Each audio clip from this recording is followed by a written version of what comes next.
Projectile vomit, hot diarrhea, spewing all out of my ass.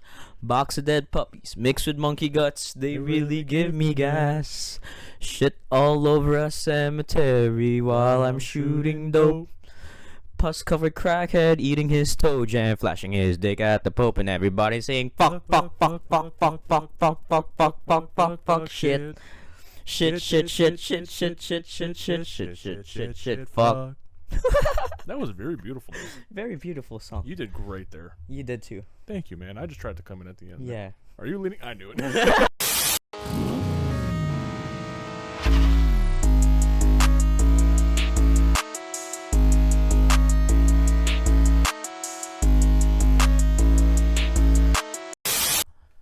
Alright. Summer 11 had me a blast, but my old Uncle Roy was finger blasting my ass. Welcome back to the Typical 2 podcast. Oh, that Uncle Roy. Old Uncle Roy, silly Uncle Roy. Always finger blasting my ass. Uncle Roy, man, what a character he is. Gotta love the 7-Eleven, man. Summer 11. Summer 11 had me a blast. But anyways, welcome back to the Typical 2 podcast. For any previous listeners, welcome back. And for any new listeners, I hope you haven't turned off our podcast yet. I swear we're not really this much of a degenerate, to be honest. Yeah, we are. Who are we kidding? But anyways, welcome back, or welcome to any new listeners. Honestly, I got a lot of shit to talk about for this week. Do you? Do you know what I should talk about? I don't have a ridiculous amount of stuff to talk about, but the topics I do have, they could generate a pretty long-term conversation. Okay. Maybe. Do you want to start us off then, or do you want me to start off? I got a few. You know what? Yeah. You always start it off. I'll start it off. We'll switch it up this week. We'll switch it up this week. I'll start it off. Fuck, if you want to switch it up, let's just switch sides of the couch while we're at it too. Fuck me.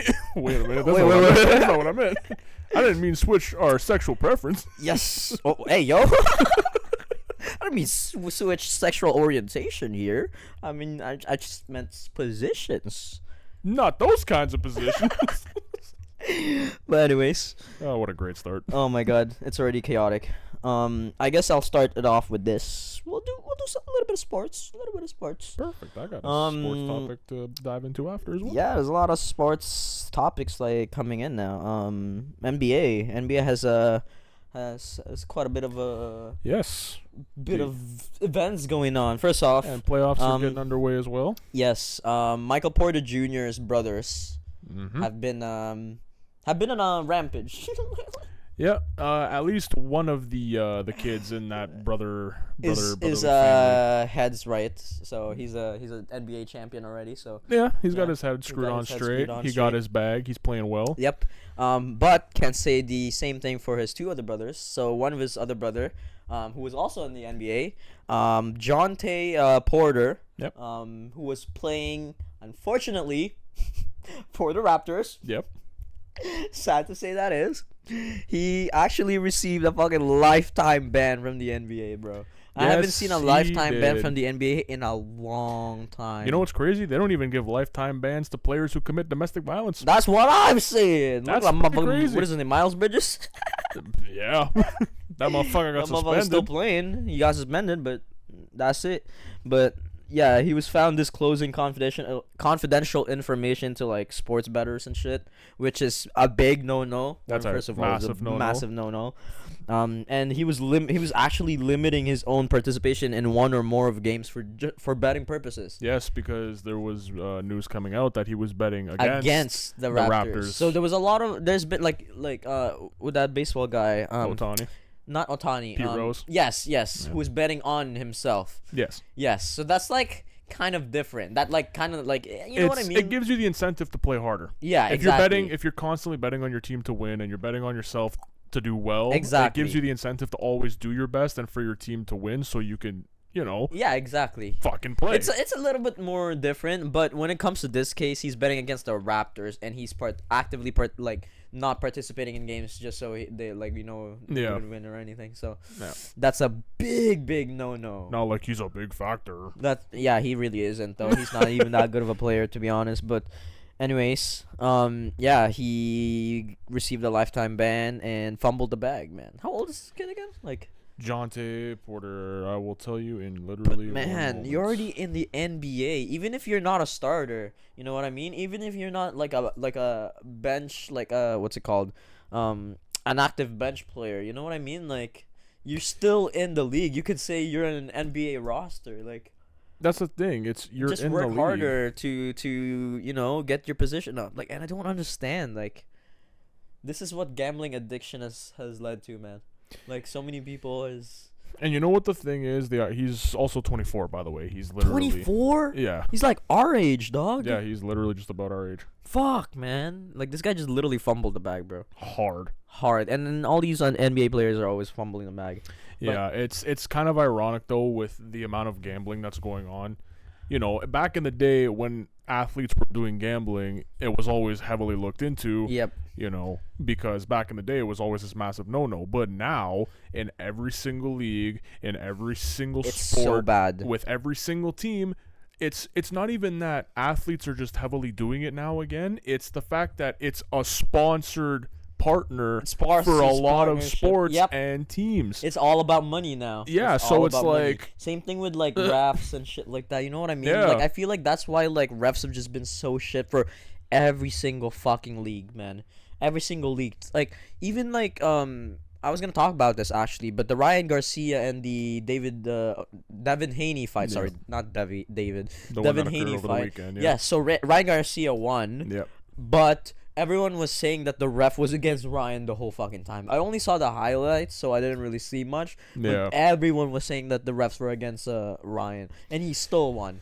Yeah, he still won at the end of the day anyway. Because It doesn't really he matter knocked him too down much. 3 fucking times. Yeah. That was actually a pretty decent fight. Props to Ryan. He beat all the fucking Illuminati allegations. He beat the media. He beat the psychiatrist. Just about everything. He beat a lot of shit. Oh my god. Yeah, everyone thought he was like going crazy and shit, and like honestly, I'm not gonna lie, like I didn't have much expectation for Ryan Garcia either. But he proved us wrong. So yeah. Props to him. But anyways, like I said, like the refs have been fucking shit in every single league. And no matter if it's NBA, NHL, MLB, NFL, they're garbage. Literally, they're all garbage. I don't know what over. happened, and I really, really think it's the sports betting that has something to do with it. Yep, and it's eminent in a lot of cases where if you're watching any games, especially NFL, there's a lot, and I mean a lot of favoritism in certain games, and it's very obvious to see. So yep, it's pretty obvious sometimes, but yeah, it's just a shame to be honest. But anyways, another brother of Michael Porter Jr. I forgot his name actually. He got arrested actually last year, but he actually got sentenced recently to 6 years, I believe, for imprisonment for drunk driving and killing a woman. Why do athletes just get so many DUIs? I don't know if he's an athlete though, but still, like, you know what I mean? Like, man, like, why are you just like so many DUIs in the sport world? Like, why, bro? Like, I don't know, man. There was a case of the NFL wide receiver on KC. I forgot his name.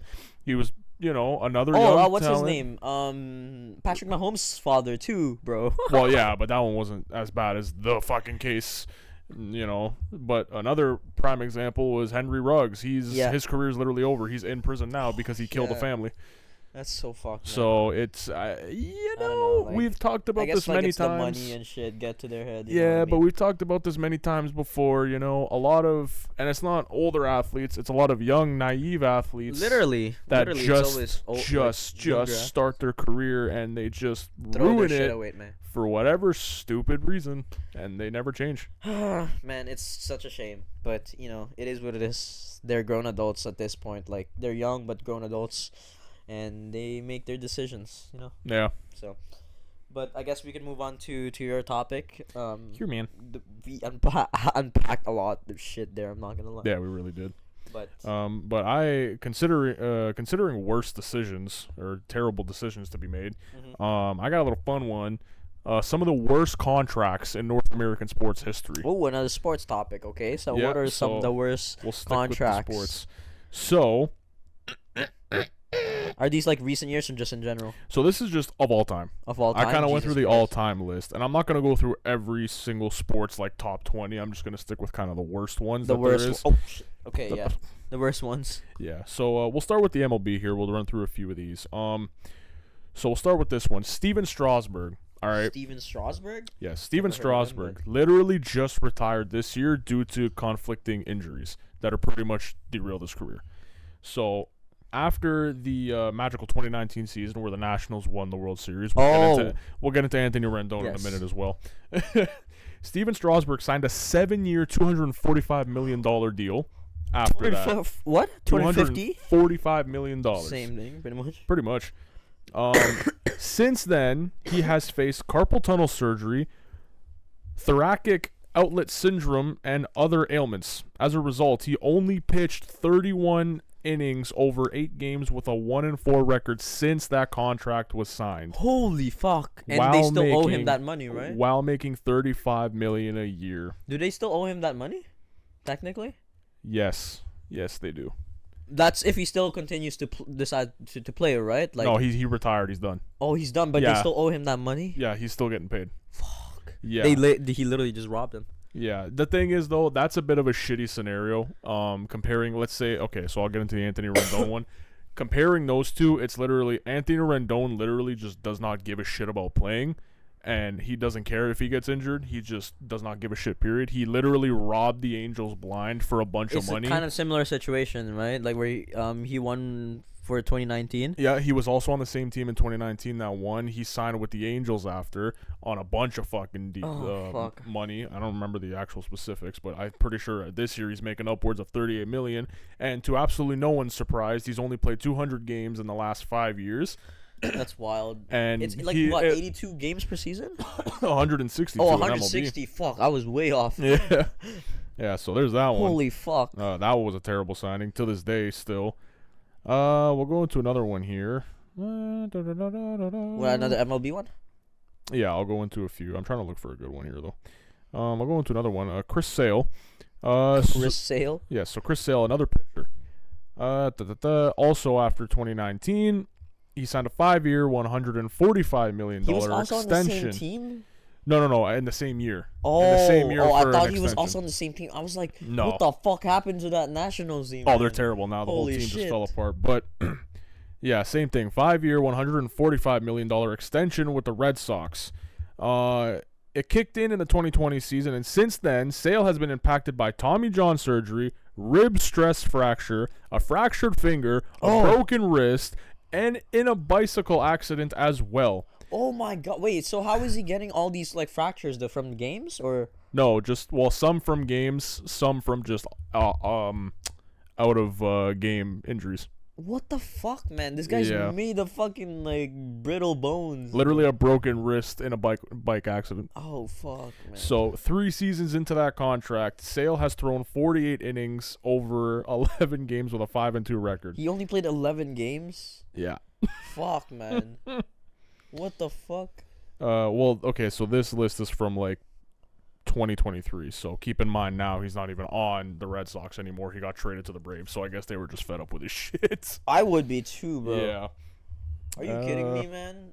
I mean, there's also like Alek Manoah now. I shouldn't even be talking, bro. That guy's garbage. Yeah. Well, at least we didn't lock him up to a long-term deal, that's a big W. How many years did we sign him for? Well, he's only on a rookie contract still, so we have a lot of controls over him without having to spend any big money. Yeah, that was such a they gotta study his downfall, man. Dude, if anyone follows baseball, you have to study Alek Manoah's downfall. This guy went his rookie year insane. Next year after that, Cy Young finalist.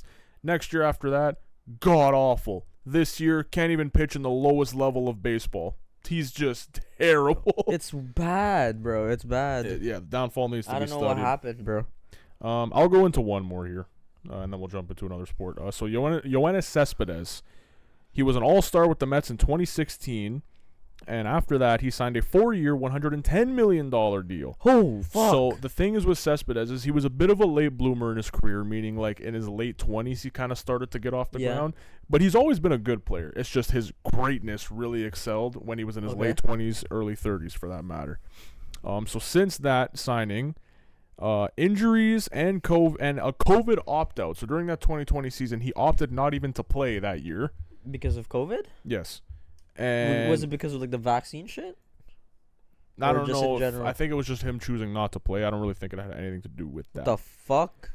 So on that 4-year deal of a contract, he only played 127 games. Keep in mind, there's 162 per season. How many years though? 4 years. Fuck. So it's bad. Yeah, it's really bad. That's bad. That's not even one season. Yeah. And on that contract, he only contributed 28 home runs and 75 runs scored. Is he a designated hitter? Outfielder. Outfielder. So literally in that 4 years, he robbed them blind and he's done nothing. Garbage. Literally robbed. All right, I guess next sport. I'll jump into basketball here. Some of the worst of all time. Let me find. Oh my god, I know there's been some god awful NBA contracts. Oh, you better believe it, baby. I know NBA is one of the worst. Let me see if I can jump ahead here. Cause like I know like the amount of busts NBA has had is crazy too. Yeah. All right, I'll do this one here. Bismack Biyombo. Oh, do you remember that legendary Toronto Raptor? Of course, man. Us being Raptors fans, of course. Biyombo, man. Bismack Biyombo. In 2016, he was handed a 4-year, $68 million deal. Sheesh. Wait, is it $68 million like for 4 years, right? Yes, for 4 years. That's still not too bad actually. I guess in the NBA. In the NBA, like MLB, in MLB it's MLB they don't have salary cap, so no, they make stupid money. In NBA, that's still pretty crazy, especially at around that time. Yeah, so that was going to the Magic, I believe. Yes. Shit. So obviously he's done absolutely nothing. That is one of the worst contracts in basketball. What's another one here? I'll go find. I want to find a nice big name here. How many are there? Jesus Christ. I see you just scrolling through Yeah, this them. list has 25. Jesus Christ, man. Okay, we'll do this. Joakim Noah in 2016. 4-year, $72 million deal with the Knicks. And by then, he was already washed. I don't know why people signed older players. Yeah. For this amount of money, man. So after that, Noah's body was so beat up, he only played 29 games the year before, so the Knicks couldn't have been blindsided when he played only 40 total minutes in the second year of his deal. What the fuck? Wait, how many games did he play in the first season? Like 27 games? 29. 29 games? So for out of that 82? For that entire contracted for that entire contract for him to play with the Knicks, he only played 95 games. Fuck. Yeah. That's barely like a season. Well, that's a season. That's pretty much a season. Just 1 and like a tenth of a season. Yep. I'll do this one. In 1999, Penny Hardaway on a 7-year, $86 million deal. Now, Penny Hardaway on the Magic was clutch. Yep. And an insane player. But by 99, due to injuries and getting riddled, wasn't good. But he wore out his welcome in Orlando when the Magic swapped him to Phoenix in 99 for 2 players. He got a max deal for 7 years, $86 million, and formed the backcourt of 2000 with Jason Kidd. And Jason Kidd was a good player still, though. Yeah. So this contract came 2 years after he suffered a terrible knee injury while playing in Orlando at that time. By the second year of his contract, he'd had 2 microfracture surgeries on one knee, another microfracture. It was the equivalent of using leeches. 2 years later, they had swapped him and they swapped Kidd for Stephen Marbury, but then reset fully by trading both Marbury and Hardaway to the Knicks. So his contract was just riddled with nothing but injuries and barely any trades. and trades. Just trades. Fuck, man. That feels bad for Penny Hardaway, man, because he was actually a good player. Yeah. At least when he was in the Magic. Yeah, when he was in Orlando, he was just simply dominant. Yep. With like Shaq and shit like that, but Shaq at that point was already long gone. So. Oh yeah. So. All right, I'll do this last one then for fun. Gilbert Arenas, we all love Gil. Mr. Put 'em Up Cowboy. Gilbert Arenas. So in 2007, he signed a 6-year, $111 million deal. He played just 8 games in the 07-08 season after a knee injury, but the Wizards still gave him that deal. He was hurt even before he signed the massive extension, and his knee never got better. Arenas. They just had too much trust on him. Yep, and as I said before, the Put 'em Up Cowboy. Arenas also had an armed standoff in the Wizards locker room over a card game on the team playing with Javarius Crittenton, who who is currently in prison for murder. Arenas also demanded the Wizards sign Antoine Jameson as a condition of his return, and that 4-year, $50 million deal wasn't good either. What the fuck, man? Oh my god. Yeah, so that entire deal was just disgusting.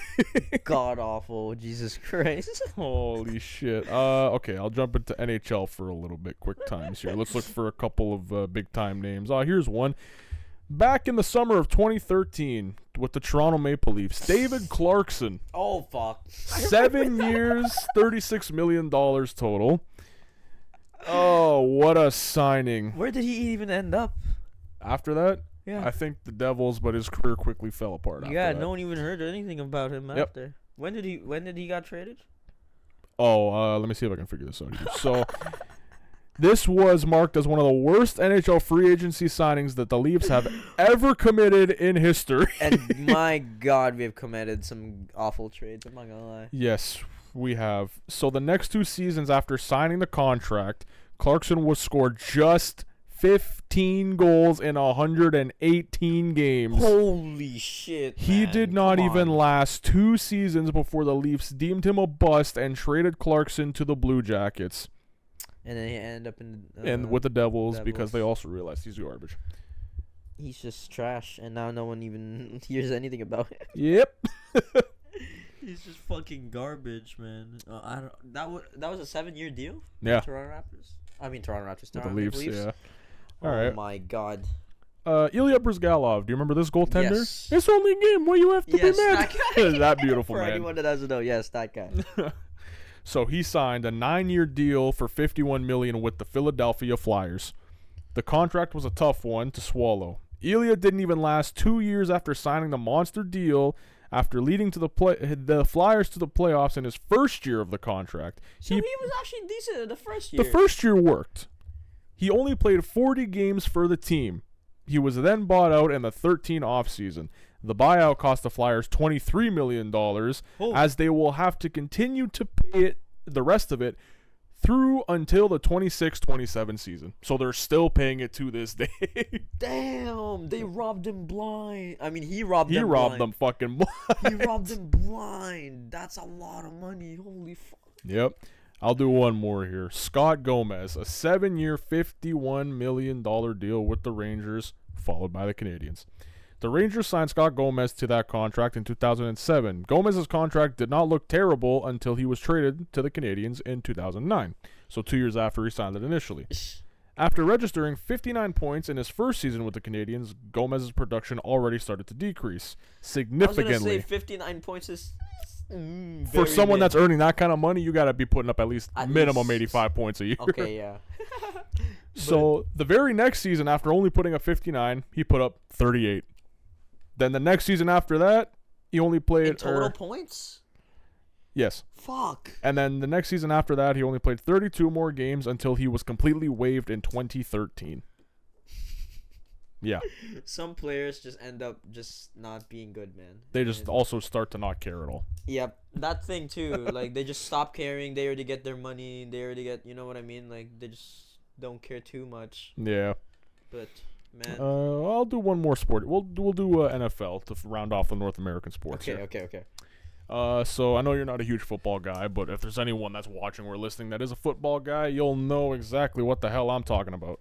In 2014, the Bears signed Jay Cutler, QB, to a 7-year, $126 million guarantee. 126. The NFL is another one with big ass contracts. With $54 million guaranteed. Oh fuck. So the actual playout was for 3 seasons. Jay Cutler kept the Chicago Bears in quarterback purgatory for the better part of 8 years by putting up slightly above average stats, but pulling down one of the highest salaries at the time. That's a lot of money for slightly above average. Yes. He played out 3 guaranteed seasons of the deal, but was limited to 5 games in 2016 because of injuries. During those 3 seasons, he registered a 64% completion rate. So that's how many passes you can complete. Jesus Christ. with 53 touchdown passes, 34 interceptions, and an 88 passer rating. Garbage. Despite those decent, not so good numbers for that kind of money. It's just a lot of money for just slightly above average. Yes, and their total record within those seasons was 12-23. Jesus Christ. Yeah, so he robbed them hard blind. Who else? The Raiders with a coaching hire. John Gruden. 10-year, $100 million deal. The Oakland Raiders were looking to make a coaching splash in 2018, and they rolled the dice on a familiar face. He coached them originally from 98 to 2001 before winning a Super Bowl with the Buccaneers literally after they let him go. Despite his 9-year absence from the sidelines, he worked with ESPN. And as it turned out, the Gruden piloted the Raiders to a total 22-31 record in 3 seasons. 22 and what? 31. Jesus Christ. So no success at all. Wait, what? This is NFL, right? Yes. And this was a coach. They signed him to that. Garbage. So he ended up resigning in the early 2021 season after a number of his vulgar and racially insensitive emails from years past were made public. But unfortunately for the Raiders, they still owed him $40 million guaranteed at that time. God damn. Yep. Another one where he robbed him blind. Yeah. So I'll do one more here, and then we can jump off the topic. Michael Vick. Oh yes, everyone knows about Michael. Everyone Vick. knows and loves or hates lover. Michael Vick. Yeah, that's questionable. In 2005, the Atlanta Falcons signed Michael Vick to a 10-year, $130 million deal with $37 million guaranteed. So Michael Vick signed a lucrative deal on the Christmas Eve in 2004. He possessed exceptional physical and athletic gifts. Athletic gifts.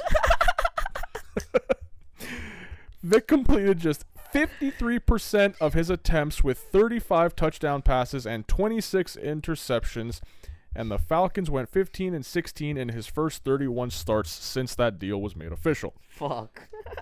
The pack was undermined when Vick became involved in a dogfighting scandal in 2007. NFL then suspended him, and he subsequently served 23 months in federal prison. Shortly after his release from prison, the Falcons released him from the contract.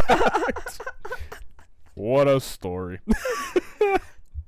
The dog lover. Oh, fucking Michael Vick, man. Too bad, the man. infamous story. If it wasn't for all that, Michael Vick would have went down as one of the greatest QBs of all time. Honestly, yeah, he was not bad. He was pretty good. He was a phenomenal player, It's man. like O.J. Simpson too. You know what I mean? Like Yeah, O.J. Simpson kind of got tarnished after that, but 2,000 yards in one fucking season.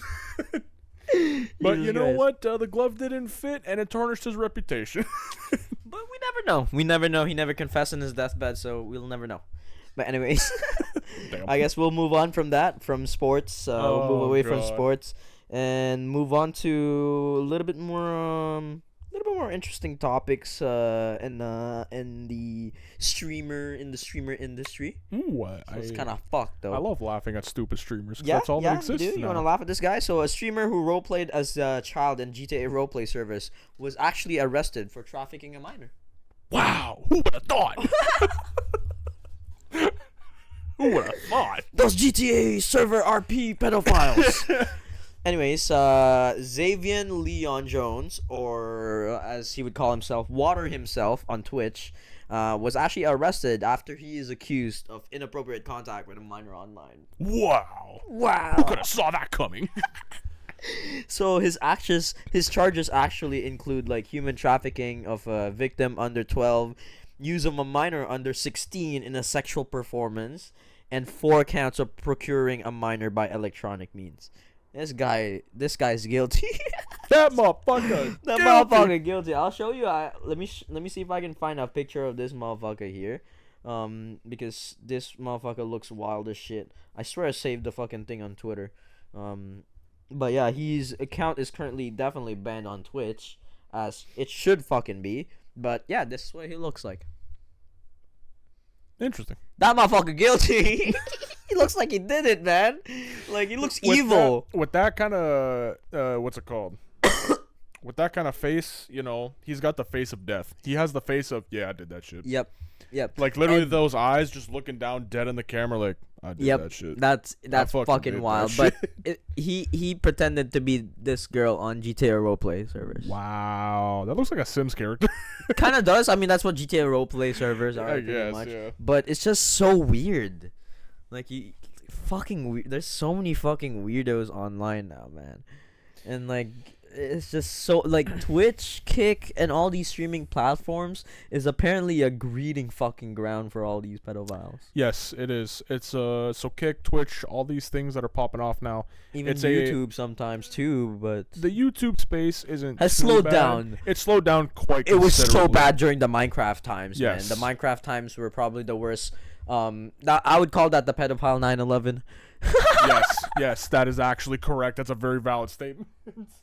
Like there was just so much like Minecraft YouTubers and like content creators that just end up being like connected to like sexual assault or what's it called, or being a pedophile or something like that, man. I don't know what the fuck happened there, bro, but dude, I don't know what it is with these big Minecraft streamers. It's like, oh, 16-year-olds. I'm gonna go build some dirt blocks. Oh, 16-year-old. 16 by 16 blocks.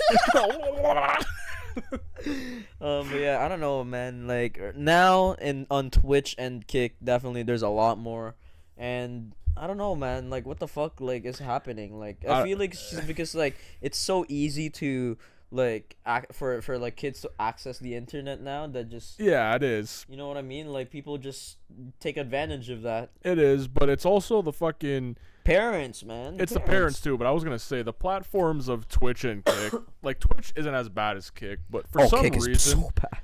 For some reason, these platforms just, they make it so easy for these creators to just do whatever the fuck they want half the time. Twitch is a little bit more strict, but Kick is terrible. Kick is awful, man. Kick is just terrible. You literally just see the most degenerate content on Kick, and it just turns into stupid people getting famous on these platforms, doing stupid shit.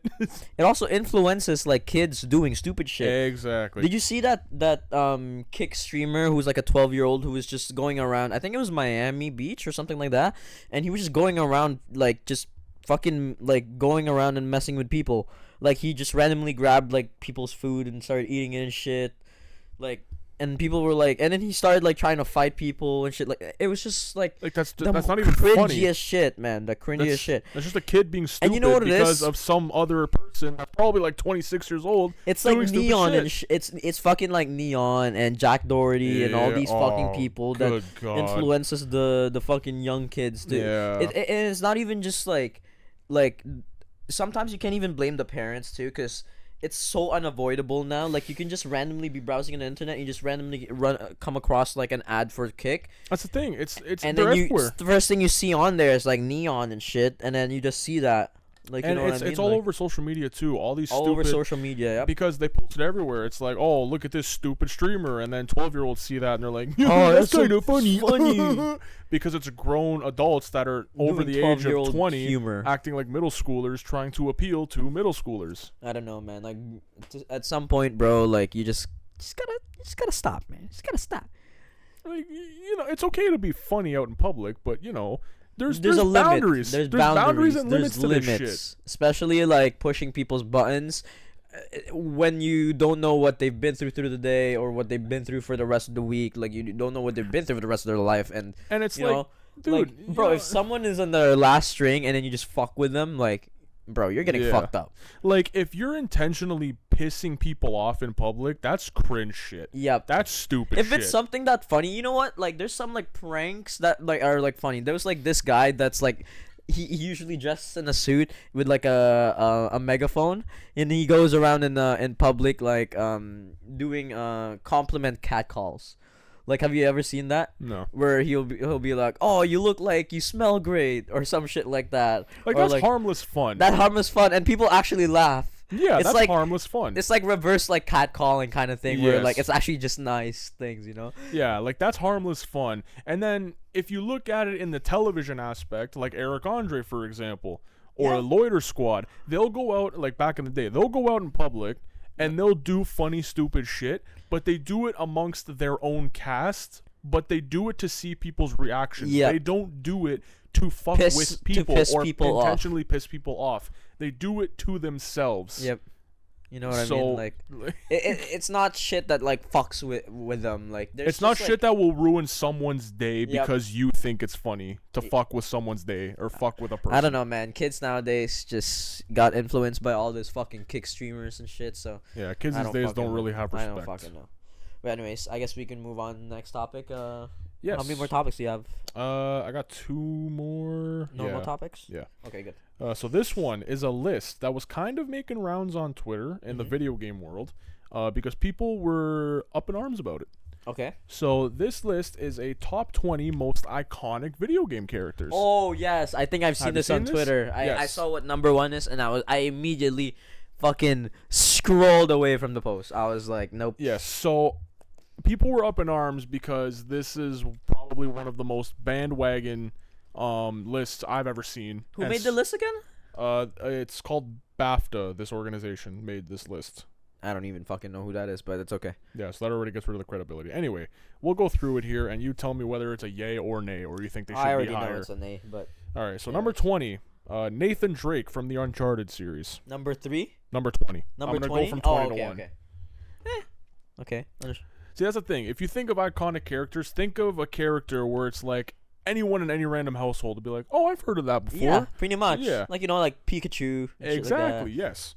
Like that's from an actual video game too. Like, you can't even say Pikachu's not even from a video game. No, it's from video games, correct. But like Nathan Drake, yes, he's very well known. But if you think of iconic, you don't really think of Nathan Drake. Oh. Like, there's so many he's more. Up there, but like, not top 20. He's like... I know, like, he's from Uncharted, but a lot of people wouldn't know that he's from Uncharted. Exactly. Especially since PlayStation, it's a PlayStation exclusive. Or yeah. It used to be? I don't know if it still is, but yeah. Yeah, and you don't... I wouldn't even put him top 20. Probably not even top 30. Let me hear what's on the other, like... So we'll go to number 19 now. Ellie from The Last of Us. I would say she's still pretty iconic. Yeah, she's still like, especially in the recent years for newer generation. Yeah, yes, for newer generation. She's been around for what, 10 years now since the first game? About 2013 or 2014, around that. So almost pretty much 10 years now. And I would say for the newer generation, yes. For the older generation, not too much. You know what I mean? Like I could show a picture of Ellie to my mom and she wouldn't recognize her. So yeah, that's fair. Yeah, so. Okay, so number 18 here, Kazuma Kiryu from the Yakuza series. I guess a little bit. Like, I haven't played the Yakuza series. I haven't really I would love played to much one day. of the Yakuza series either. Like, I've seen people play I've seen a bunch of shit, and I know who on he it. is either. I don't know who he is as well, but. So this is a perfect example. Then you know of him, you know who he is. But people that don't like really play video games in like a normal household would have no fucking clue. No clue who the fuck this guy is. So you would put him more or less lower, depending on the rest. Depending on the rest, fair. Yeah. Okay, so Asterion from Baldur's Gate 3 is number 17. No.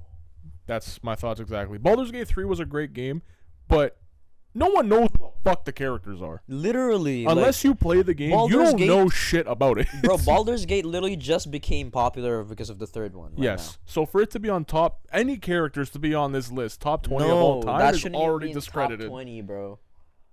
Okay, keep going. Yeah, so number 16, Cloud Strife from Final Fantasy. Actually, I would put him higher, 7? To be honest. Like, Cloud's a pretty iconic character. Final Fantasy has been around for very long time. He's been iconic because of his fucking big ass Buster Sword.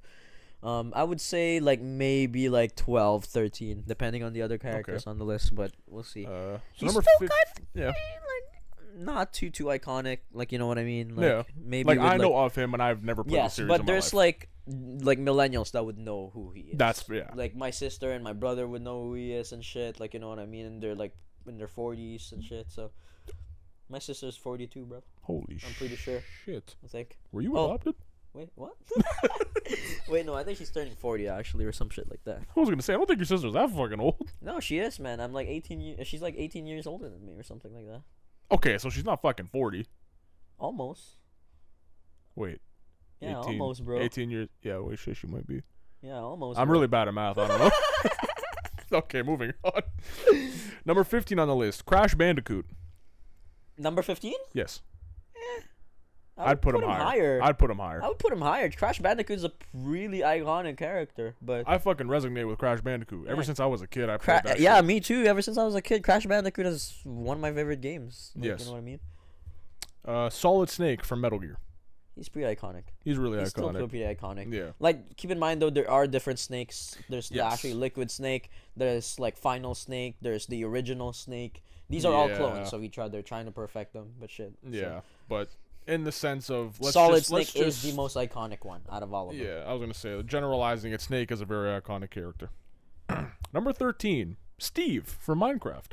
I would put him higher. A lot higher, I feel like. I would put him a lot higher. Yeah. Steve is like very iconic. What? Like, dude, he's on everything, and anyone that fucking looks at Minecraft, the only two things you see, even a random household person, is Steve, a dog, and a creeper. Yep, literally. Literally, my mother. Those three things, like maybe even sometimes an Enderman, but that's like a little bit more into Minecraft. Like if you actually play Minecraft. Yeah, but like my mom could walk into a mall, like just not even go into a GameStop or something, just window shop, and if she sees a shirt with Steve on it, she'll go, "Oh, is that from Minecraft?" Like she'll know, like it's that's from the thing. You just know.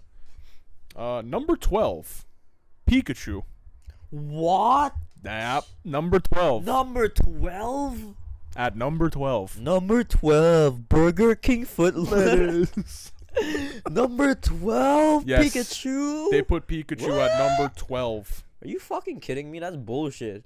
That's a lot higher. I would say he's like top 3 at this point. I would say he's like number 1. Arguably number 1. Probably. Arguably, the only one that I would say is like over that would be like Mario and Super Mario and shit, That's right? pretty much the only one that would go over him. So yeah, what the fuck? So this next one. So think about the two I literally just said, and they put this character over him. Now keep in mind, we both love this character to death. Okay. All right. Arthur Morgan. Shit, man. So he's fucking iconic. Man. Listen, okay. He's iconic, but you don't think Arthur Morgan when you think Red Dead unless you play the series. Yes. Arthur Morgan shouldn't be on this list, respectively, and that's honestly, my favorite like, character. He's one of my favorite characters, but in terms of iconic, he's not as iconic as the other characters. No, like no one would really know him if you didn't play the game. And I feel like if you think Red Dead Redemption, you think more of John Marston. You think of John. He's been around between John both. Marston. Yeah, damn it, John. He was the OG. He was the OG, especially and he's in both Undead games, Red Dead especially. Redemption. Like, you know what I mean? Like, all that shit, that's a beloved shit for a lot of people. Exactly. And that like game, GTA San Andreas, but that's the thing. Think about it. John Marston's been around since, 2010, when that game originally came out. All right? So he's been around for fucking over a decade to this point. So he's been more iconic than Arthur Morgan, to be honest, But I still wouldn't even put John on the list. Yeah, still. I still wouldn't put John on the list. Yeah, so this one is also going to put you up in arms. Number 10. What is this, number 10? Number 10. Shadowheart from Baldur's Gate 3. If Asterion is not known, I don't even know what the fuck this character looks like. They put 2. They snuck 2 Baldur's Gate 3 characters on this list. Not 1, but 2. That's fucking garbage. What? That discredits the list already. Once again, Baldur's Gate 3, great game. No quarrels with the game. It's just but these characters aren't iconic like that, dude. Like, it just got popular recently, bro. They're not all timers, dude. All right. I don't know, man. This list has been so garbage so far. It's making me mad. Maybe must so mad, man. Number 9, Kratos. Okay, yeah, I would say he's top 10, but I would put him higher. To be honest, yeah, because he's been around for a long time. Ever since first God of War. Probably like early 2000s, no? Early 2000s. Yeah. That's one of the first games I ever played. Keep in mind though, I was like maybe 6, I think. Where were your parents? They were not there. Damn. It was me and my siblings playing the shit out of God of War, and I remember the first fucking mission was going into the boat and fucking a bunch of girls.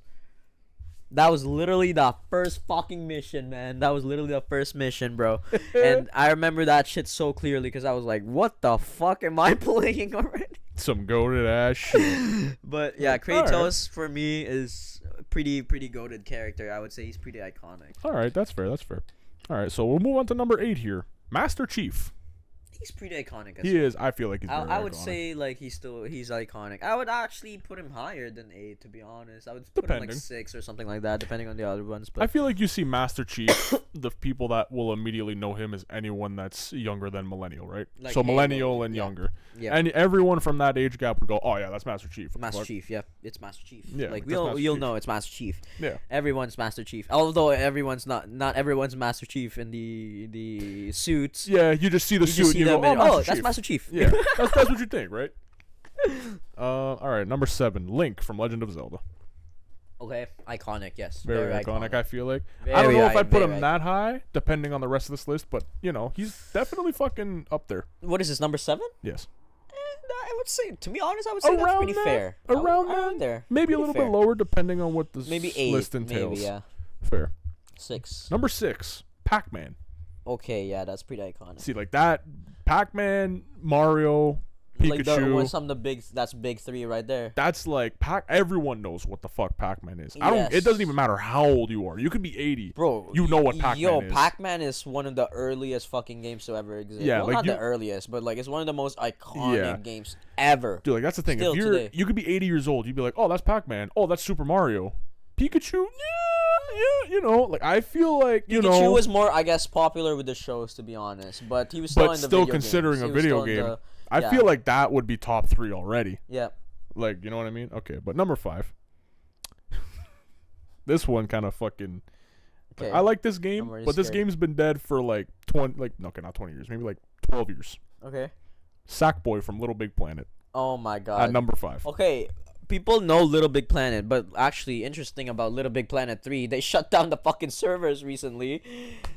Speaking of which, and people were kind of fucking mad about that. So, yeah, but it's not as iconic. Definitely shouldn't be that high. I didn't even know his name was fucking Sackboy. Neither did I. What was his name? Sackboy. Sackboy? Yeah. I didn't know that's his name. I just knew it was the little dude from Little Big Planet. The little brown the little brown puppet thing. Yeah. But with the big ass black eyes. Yeah, like that. It's like the button eyes. The big black button eyes. Yeah. See, like, dude. Like, yeah, I know Little Big Planet. Like shit, but I didn't even know his fucking name. Sackboy. Yeah, like Little Big Planet was. It was fucking iconic back in the day, but that game's been dead for fucking over a decade. With, like, Ratchet and Clank and shit. Like around that time, like that shit was very popular. But they're dead now. Like, you know what I mean? It's dead franchise. Let it go. Let it go. Number 4, Sonic. Okay, acceptable. That's acceptable. I feel like Sonic up is in the top 5. very iconic. Like a lot of moms still recognize Sonic, along with like Pikachu and shit. I was gonna say, I feel like Sonic definitely slides in the top 5. Yeah, like, definitely 100%. Everyone knows who Sonic is. Moving into number 3, Agent 47 from the Hitman series. Fuck no. Fuck no. He shouldn't be that high. Okay, he's kind of iconic, and a lot of people know his name. Yes, but he's not that iconic. He That's shouldn't the thing. be. I feel like top 3. He's 3. That is shouldn't even be top 10. Ridiculously high. Shouldn't even be top 10. I'm not gonna lie to you. No, definitely not. See, that's the thing. You see him, you think Hitman. It's the Hitman. Yes, it's the Hitman. You don't say like Agent 47. It's Agent 47. You say, it's the Hitman. I know, like he's Agent 47 because I played the fucking games. Yes. But anyone who hasn't played the game wouldn't know what the fuck he is. They would just say probably Hitman. In terms of recognizability, they would just say Hitman. That's Hitman. You know what I mean? All right, well, number moving 2 on to the top 2 now. This is gonna piss me off. I already can tell. Number 2, Super Mario. Okay, acceptable. Acceptable. Like we said, acceptable. Yes, acceptable. Very acceptable. But when you hear number 1, I'm gonna piss my pants. It might piss you compared to where they put Mario and Sonic and shit. Number 1, Lara Croft. Fuck you.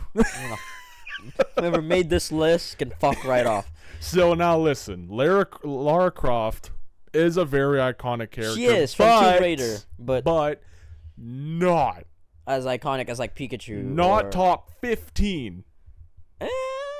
Maybe, but maybe not, maybe top 15. Top 15. Just because also of the movie with Angelina Jolie. Yes. With the Tomb Raider, Lara Croft. A lot of people grew up with that, so a lot of them people are iconic. So maybe in the top 15, but number 1 of all time. Number 1 of all time is wild. Fuck no. Is Fuck wild. No. I would say it's Pikachu. I would say 100 for me. To me, it's Pikachu because like you show a Pokemon to like a mom and shit. Oh, she'll be like, "Oh, that's a Pikachu." Yeah. All they know is fucking Pikachu. Everyone knows Pikachu. And I easily feel like the top 3 could be shuffled in any order between Pac-Man, Super Mario, and Pikachu. Those 3 are like the top 3. And then Sonic is sitting at like 4 or something. Yeah. I would say like 4 and 5 are like Link and Sonic. Could be. But you know who they left off this list? Who? Kirby. Oh, fuck. And you're right. Kirby is ridiculously popular. Yeah. You see that shit everywhere. Kirby literally everywhere. In every Even story like Yoshi, man. They left up like Yoshi and shit. Like. Yeah, like that's the thing. There's just they left off so many iconic characters. So fucking many. Man, I don't know, man. I don't know. Like that list it's just mind-boggling. And it was that on Twitter? It was going through Twitter a little bit, but I went to go find the actual article. That is fucking wild, man. So the people at BAFTA who put this list together, fuck you. You guys don't know how to put together a list, man. No. You guys are fucking stupid as hell. Sickening. But anyways, I guess I can move on to my next topic. This one will make you kind of laugh, to be honest. I love laughing. Yeah, you're gonna laugh at this. I'm but a very depressed man. I love to laugh. Tesla recalls nearly 4,000 Cybertrucks due to pedals sticking. Fuck you, electric cars. You guys fucking suck. For anyone who doesn't know, we fucking hate electric cars, man. Fuck electric cars. But yes, the Cybertrucks, those ugly pieces of shit. And anyone that comes at us, come at us in the comments. We don't give a shit. Those are ugly ass trucks. You better those come PS2 at us. You better graphic come at us trucks. hard. Those fucking stainless steel. You can't even put it through like the rain and shit. Like, what the fuck? Like that thing is fucking junk. It's junk. Garbage. It's but garbage. Yeah, so they recalled nearly 4,000 Cybertrucks because what was happening was the metal part of like the accelerator was coming off, sliding up, and getting stuck. So people's accelerator just kept going, and they're just like, oh shit. Not even that. There's been so many problems with the Tesla. Obviously one of the biggest like things that people were concerned about was like with the trunk and shit. When it closes, or the hood, when it closes, it doesn't have any sensors to like stop it from your to not hit your fingers. So it literally just would cut it off. So if there was ever an accident where like your fingers accidentally get caught there, you're fucked. Yep. You're fucked. Next thing, people's things were getting damaged, putting it through car washes, even if they put it in car wash mode. It's almost like water and electricity don't mix. So the thing was, usually though, like the what's it called? The covering on the batteries is fine. It's just the actual like linings in the truck bedding and shit like that. But that's the thing. Get water in it. It's the common knowledge. Water and electricity don't mix. Regular cars with a battery are covered by linings so water doesn't get into the engine bay to fuck with the battery. They put specifically a car wash mode in it, and even then it still fucks up the car apparently. So I don't know what the fuck is going on with that. And apparently like there's also been problems with the steering, because what it is, so if you look at the steering wheel of the Tesla, it's not round. So it's not like it's not a full range wheel. Yeah. What it is wiring steering or something like that, wire steering or something like that.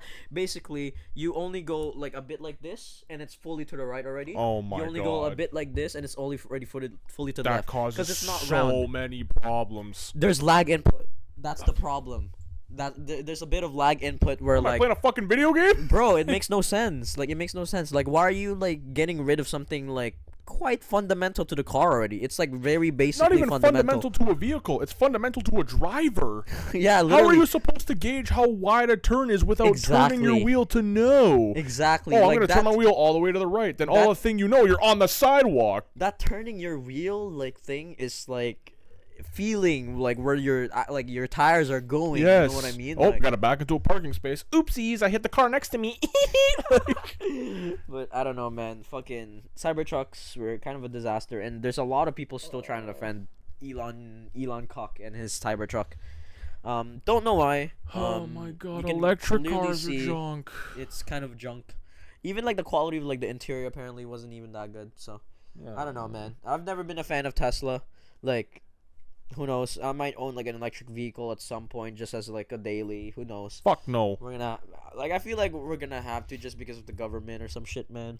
And then No. I'm still gonna keep like a gasoline car though. No. Like I'm still gonna keep a gas car. Everyone- Might keep even a fucking diesel car at this point. Everyone, fuck the environment. Everyone is so hell bent on the thought that the government is gonna implement everyone to drive electric vehicles. It's not It's gonna gonna be hard happen. as fuck to do that. It's not though. gonna happen. The amount of gas stations alone, the Yep. amount of government The amount of money made through gas to the government through gas stations, and it's not gonna happen. You're not gonna make an entire country of people, no matter what country it is, switch to one specifically electrified vehicle because they're also not fucking cheap either. Yep, literally. Like, I don't know, man. It literally takes like natural fuel to run like these fucking chargers too and shit. So I don't know. yeah. Then here's what a lot of people don't think, and we stressed this before in previous episodes, as anyone who's listened before knows.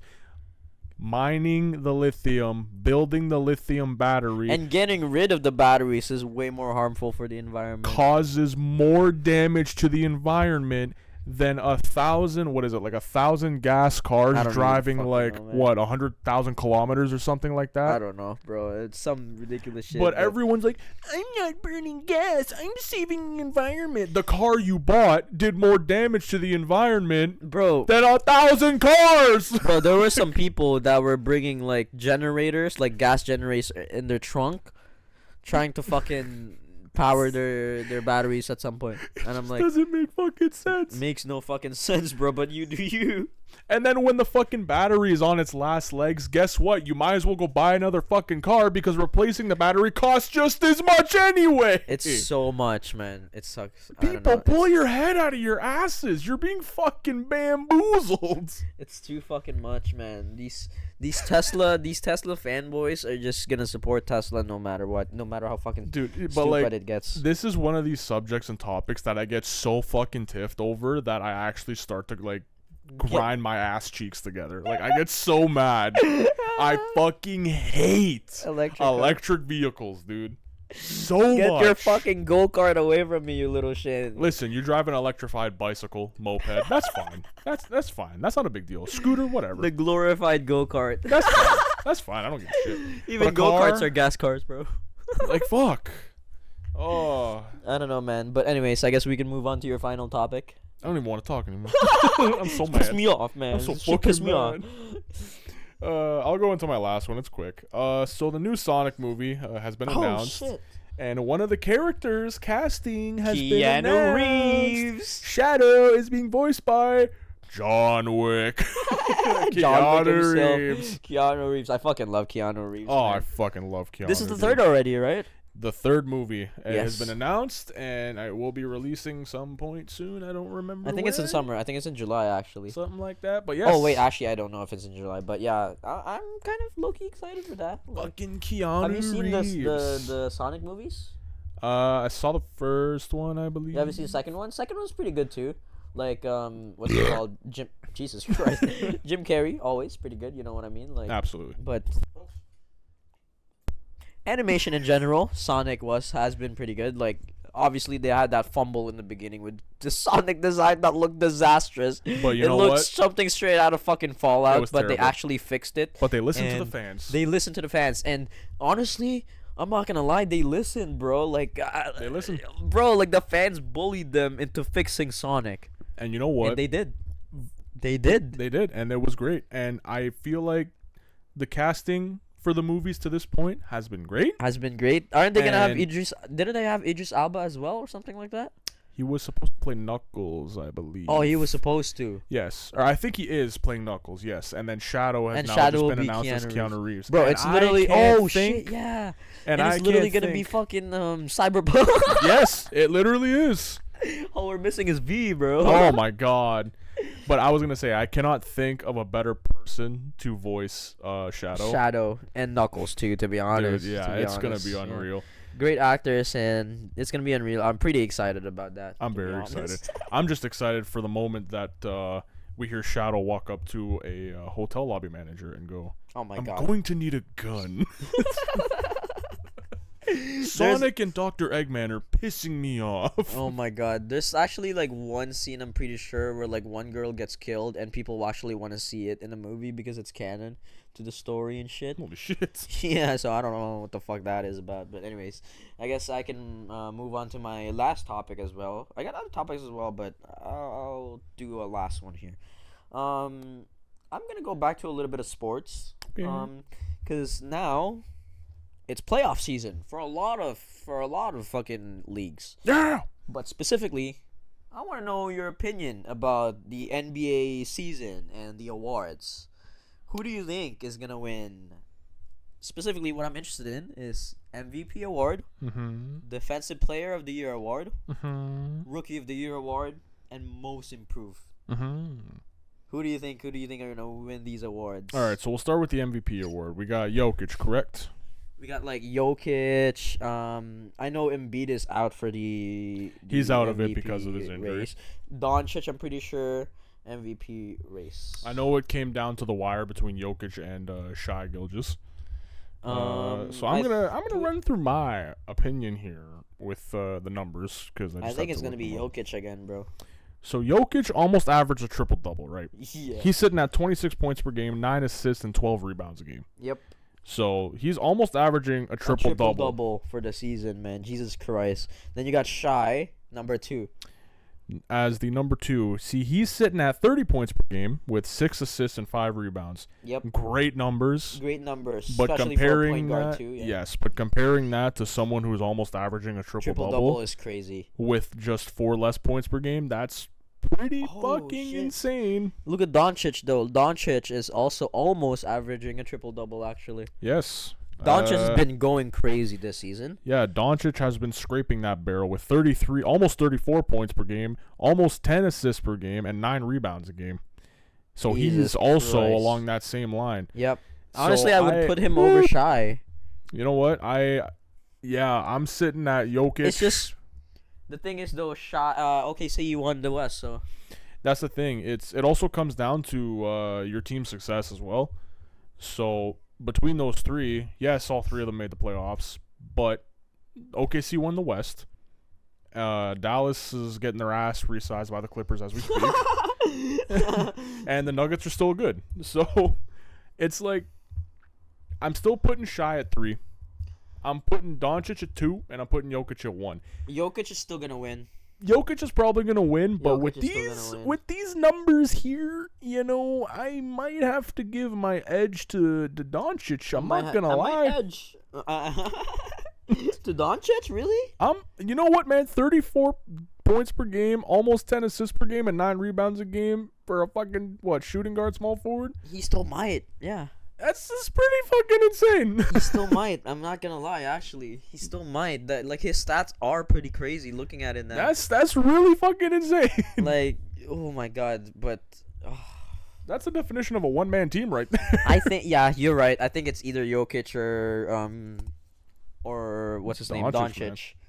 Man, I hope they play together one day, bro. Oh god. It'll just be perfect, bro. Do it in like Dallas. Not Doncic. Jokic would be so perfect in Dallas. I feel like. I was gonna say put him in Dallas, dude. Dallas needs so that. Just trade Kyrie for Jokic. Fuck Kyrie, bro. They need a center anyway. Oh my god, but yeah. Honestly, I think it's still gonna be Jokic though. But yeah. Yeah. I wouldn't even be mad. I wouldn't even be mad at all if Jokic wins. But in my opinion, I would give the edge to Doncic. Yeah. They're both really good players, and they had a really, really good season, both of them. So. And Shai, I love you. You would have won the MVP in any other fucking season. Yeah, but against these two guys, it's tough. Man. Yeah, in a season where you have Doncic and Jokic, it's tough. The European men are tough to beat. European basketball players are built different, dude. Are built different, man. But anyways, next up, we got Defensive Player of the Year. Yes. And the runner-up for that are Bam Adebayo, Rudy Gobert, and actually Victor Wembanyama. Let me look at the first rookie year for being top 3 for defensive player of the year. Yep. This guy's gonna be a problem. Victor Wet Bananas is gonna be a fucking problem, bro. Everyone's gonna go bananas over this guy. So for defense here, so the stats for defense, they heavily look at like steals, blocks, and rebounds, I would imagine. Usually, right? Yeah. So for Bam, you're looking at 10 rebounds a game, 1 steal per game, and 1 block per game. Okay. So, okay. And then it was Wet Bananas. He had more blocks, I think. Yeah, let me look at the stats here. He's sitting at 10 rebounds a game, almost 4 blocks a game, and 1 steal per game. Oh, shit. So that's already better than Adebayo by a stretch. Okay. And then what was the last one you said? It was Rudy Gobert. Gobert. Gobert? Rudy Gobert. Gobert. And then Gobert sitting at just about 13 rebounds a game, less than a steal a game, and 2 blocks per game. God damn. Okay. Wet Bananas wins it. You think so? Yeah. His numbers are already better than both of them. I really hope so, man. I really hope Victor Wembanyama. But I feel like they're not going to give it to him. They're probably not going to give it to Gobert him. or Adebayo. They're going to give it to either of those. Adebayo shouldn't even be in the fucking honestly, that's what I'm saying. I think they're going to give it to Gobert, to be honest. They probably just because will. Of, NBA favoritism. I feel like they're going to give Rookie of the Year to Wembanyama, and then they're gonna bananas, and then they're gonna give the Defensive Player of the Year to Rudy Gobert. Yeah, they'll probably do that for sure. But it's like, man, I think I think he deserves it, bro. He really does deserve it over both of them. It's been so crazy. It's also team record too. So that's the thing. It comes down to that. But it's like, bro, he was their only fucking player at the end of the day. What do you want from him? He was literally doing everything. Next one, we got, again, Rookie of the Year. We got Chet Holmgren, Victor Wembanyama, and Brandon Miller in Charlotte Hornets. It's way clear. It's so clear that it's fucking Victor Wembanyama. In all the stats, he leads all the rookies. Yeah. In all the stats. Well, not all the stats, but pretty much all of them. Yeah, you know what I mean? Like, there's so many. Wet Bananas wins it, dude. Wembanyama is gonna win Rookie of the Year for sure. Chet Holmgren had a really, really, really good season, and his team won the fucking league. And there's still a chance actually that he might win it, but if he does, it's a rob because Wembanyama has been so fucking insane. Yeah, no, without a shadow of a doubt, he fucking deserves it. I think Wembanyama just deserves it way more than Chet Holmgren, man. He's just insane, bro. And in a couple years, bro, Wembanyama's gonna be fucking scary. In like 2 years, he's gonna be in the MVP discussion. Yep, 100%, bro. 100%. Rookie of the Year is gonna be Wembanyama. Then we got most improved player. We got Tyrese Maxey from Philadelphia 76ers. Okay. We got Alperen Sengun from Houston Rockets. He's actually been really good as well. And we got Kobe White from Chicago Bulls. Okay, so Tyrese Maxey sitting at 26 points per game, 6 assists, and almost 4 rebounds. Yep. Really good stats. Alperen Sengun. How the fuck do you even spell that? Just search up Sengun. Sengun.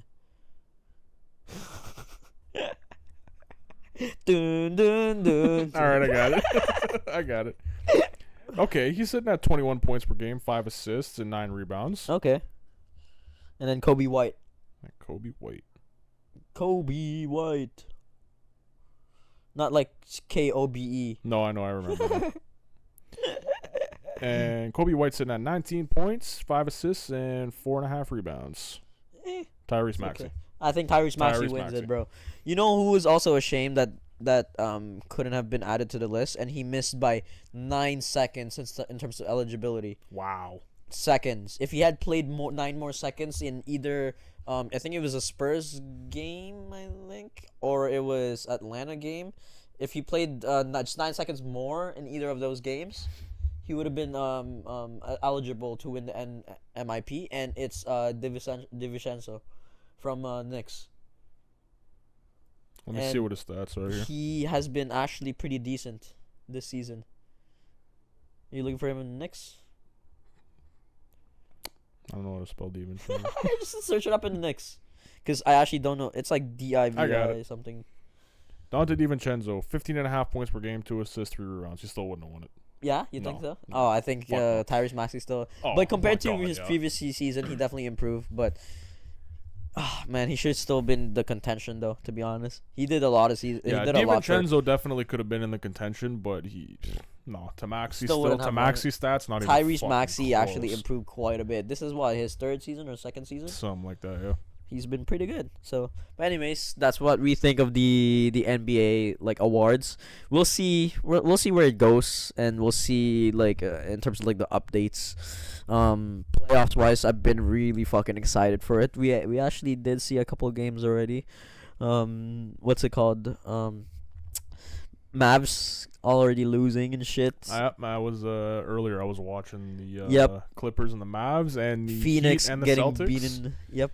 The Celtics absolutely disgustingly destroyed the Heat, and the Clippers are destroying the Mavs as we speak. Jimmy Butler is still out, so they can't do much without him. They can't really do much. They need more tenacity. But man, I really, really like the battle between Anthony Edwards and KD now. Anthony Edwards, bro. I think Anthony Edwards and Wembanyama are gonna be the face of the NBA. Bro, 100%. I need that Timberwolves, man. Bro, I need that Timberwolves to hit. Bro, I low key want Timberwolves to win. Dude, because of Anthony Edwards, bro. I need that Minneapolis, Minnesota parade, baby. I need that in my life. I want to see Anthony Edwards with sunglasses and just drinking champagne and shit. And I need that Devin Booker downfall. Shit, just I need that Devin Booker downfall. Fuck that guy. Oh my god, so many haters of Devin Booker. But I'm still a KD fan, so to me, he's still one of the greatest scorers. It's a shame what his career has been, to be honest. He's made some questionable decisions in terms of teams, yes. but he's still a really good scorer and a great player, though. But really good. Anyways, I guess we can move on to the anime segment now. We've been talking for quite a while. This has been going on for quite a while. But I do got quite a bit of anime topics as well, but I'm not going to go through all of them. Do you want to start us off? How many anime topics you got? I got 3. You got 3? Okay, I'll start us off. I watched Slam Dunk. Well, the Slam Dunk movie, it was called The First Slam Dunk last night. With the CGI animation. I don't know if anyone's aware of that. Like, it's actually been out for a while now. I actually wasn't aware that it's been out for a while now.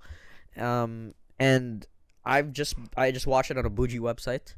And it was not bad. I'm not gonna lie. It was pretty good. Like I said, animation looks decent. It was mostly CGI, and it took a while to get used to the CGI. Not a while, but it took a bit to get used to the CGI. But once you get used to it, like the movement was very fluid. The animation or like the movement of the players actually looked like NBA like moves and shit like that. You know what I mean? Like basketball moves. That's fair. You know what I mean? The story wise though, they actually approach it from a different angle. Instead of like Hanamichi Sakuragi, the fucking redheaded guy, that's Dennis Rodman basically for the team. Instead of focusing on him, they actually focused on the backstory of Ryota. You know Ryota, like the guy that looks like me kind of thing. Yeah. With like kind of like an afro with like the earring. Yeah. Yeah, I don't know if you remember him, but yeah. They focus on him. It showed the backstory from when he was a kid and he was like playing basketball with his brother and shit. His brother actually ended up dying. Spoiler alert. Classic anime trope. Yep, and he's trying to live to his like brother's like expectations kind of thing, because his brother was actually a really good basketball player. His brother was Kobe Bryant. Well, not Kobe Bryant, but like his brother was like LeBron James. like taller and like his brother was Michael Jordan. Yeah, he's better. The GOAT. He's the GOAT. He was really good, and then he died, I guess, in like a fishing accident and shit like that. Oh my god. But yeah, like it shows like a really really sad backstory of Ryota.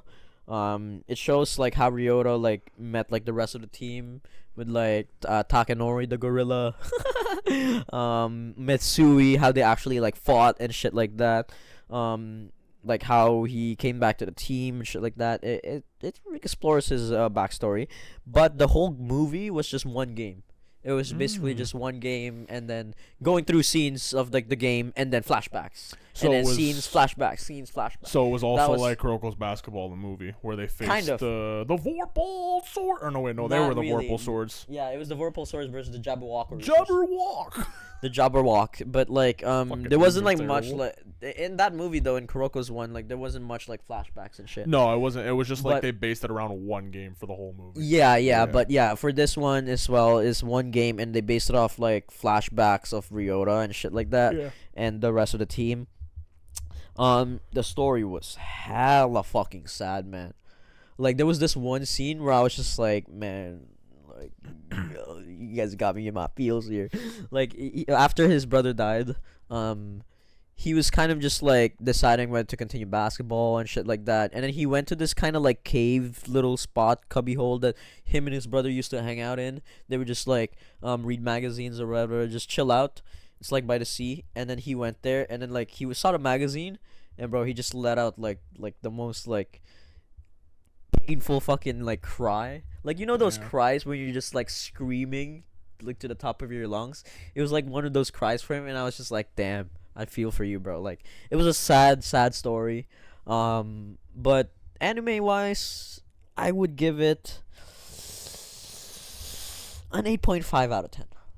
There's still a couple things that I it's nitpick, especially with like the dialogue. I would say there's overall less dialogue in the movie, which overall has led to like less hype kind of thing.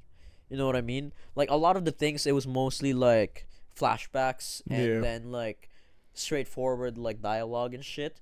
But yeah, like in terms of like hype, for example, like one example that I know of, like in the like one of the very first scenes was the very first point that they scored was Ryota throwing an alley-oop to Sakuragi, and no one was like hyped about it. Like, they were like kind of like surprised and shit. Like, Ryota was kind of surprised, but like no one in the crowd was like hyped. They weren't losing their shit. It was just kind of like they were just like, oh, nice, which is kind of like, I was like, what the fuck, like Sakuragi doesn't usually score and shit. So they kind of killed their own vibe.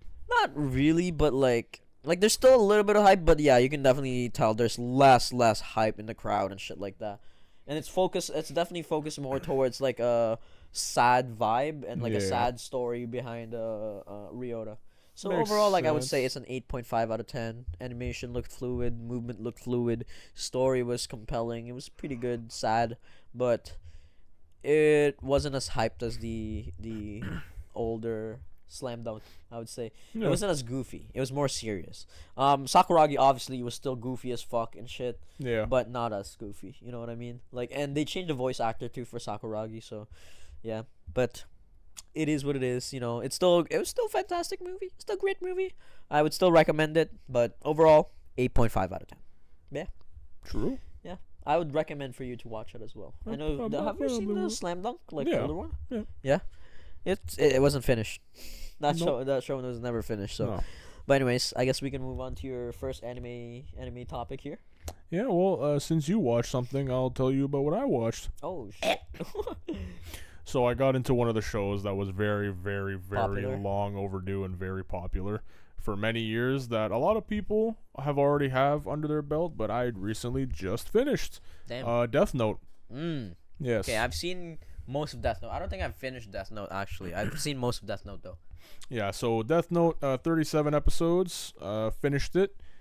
It's not bad actually. 37 episodes, right? No, it's not bad at all. And it's just perfect. For the amount of stuff that they covered, it was literally perfect into that time frame. So, I realistically don't have any quarrels with the show at all. Like, you think it's a 10 out of 10? I rated it 10 out of 10. I honestly don't have any quarrels with it. I think the story was very well done. Yeah. They ended it properly. It was great. Character emotions made perfect sense. It was great. Characters were great. They fit their perceptions and their roles very nicely and correctly. Yeah. So going back to like a previous topic that we talked about in terms of like misunderstood villains, do you think Light Yagami is a misunderstood villain, or he's just an asshole?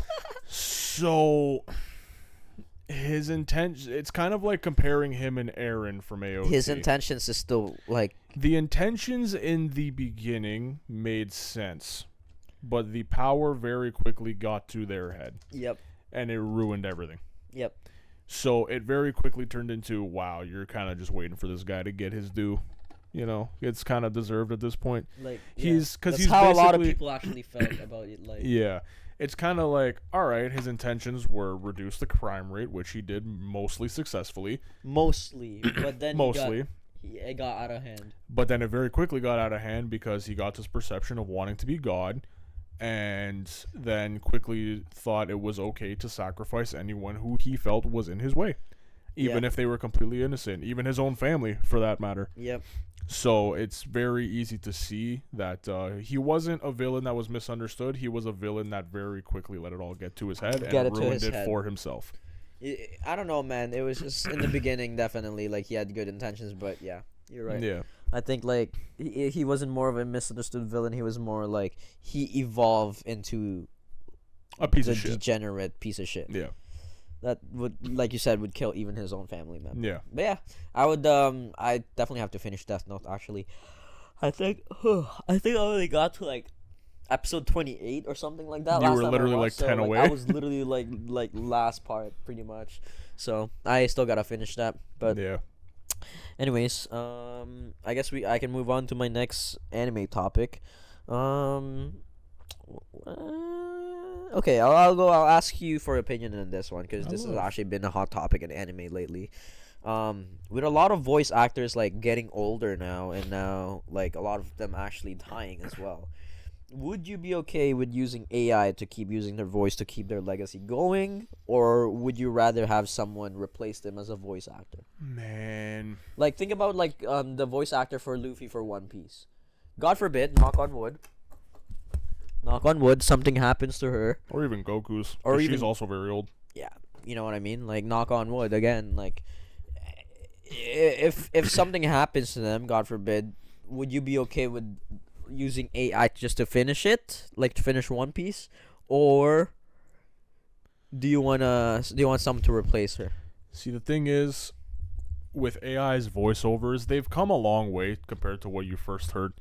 Oh yeah, but it's definitely viable now though. But there's still just something missing, you know what I mean? Like the emotions and shit, you can't. Yeah, you can't naturally just let AI talk for you. If you do the voice over AI, where someone is voicing the character, but you swap it to that voice to convey the emotions, then okay, we can do that. Yeah. Because it's been done in music where people are voicing over a conversation and exuberating their emotions, and then they put a voice over to that, like let's say some famous person's voice, and then it very quickly turns into that person. Kind of like a monologue, inner monologue. And it conveys all of the emotions and the way they're saying everything. That happens a lot in Death Note, actually. Yes. There's a lot of inner monologue in that shit. Yes, there is.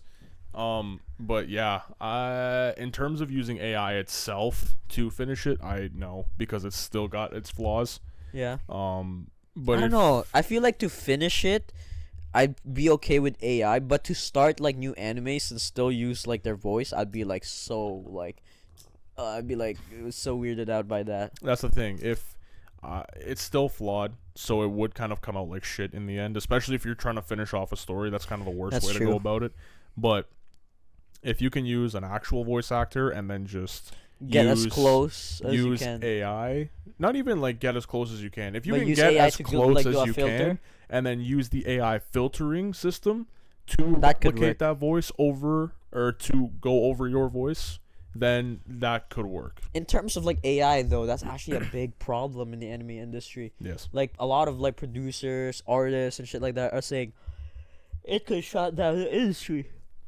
Like it could actually shut down like the anime industry, like in terms of like voicing, animation, and everything like that. Especially with the new Sora AI coming out. Holy fuck.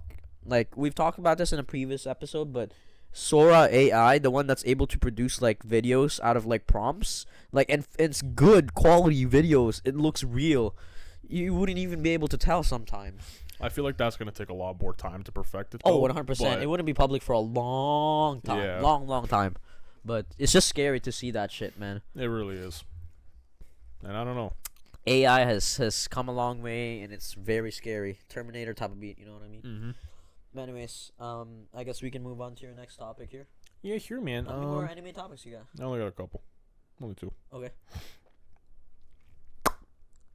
I'm going to go over a list here. And if you got any input, okay, by all means, give me some characters, perhaps, that you would think, or that have, sacrificed everything just to save the world.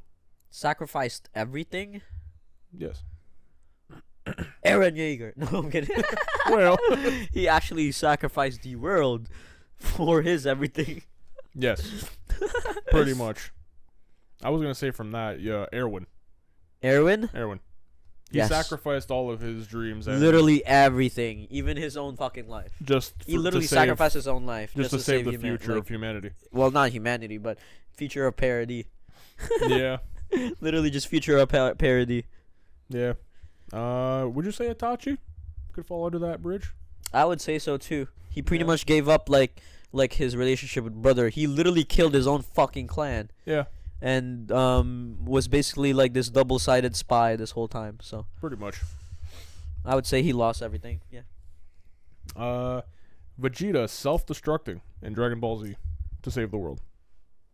He still came back though. Fuck. That's the thing. That's the thing with Dragon Ball, man. There's like no fucking repercussions, pretty much. Like, they just die and get brought back somehow. Either like some stupid shit with like the Dragon Balls or something like that. Yeah. I don't know. So, I guess like in terms of at that moment, yes. Like it's like yes, I agree. In that moment, yeah, but then fucking get the Dragon Balls. We'll bring back everyone, even Yamcha for the 50th time. Fuck you, Yamcha. David Martinez. Oh shit! For the world though, it wasn't for the world. It wasn't for the world, but if you want to be specific, he sacrificed everything to save his world. Yeah, he did sacrifice everything to save his world. So I guess if you consider it like that, yeah, but he didn't save it. He didn't sacrifice everything to save the world. Just not the world. I guess if you want to chalk it up to his world, then yeah. His world is just Lucy, so. Yeah, that's fair. It's just Lucy. Would you, Mikasa, because she sacrificed the love of her life. Pretty much. She killed Eren, so. To save basically the rest pretty of much whatever killed was Eren. left. Yeah. Cut off his head, so. Yeah, I would say so.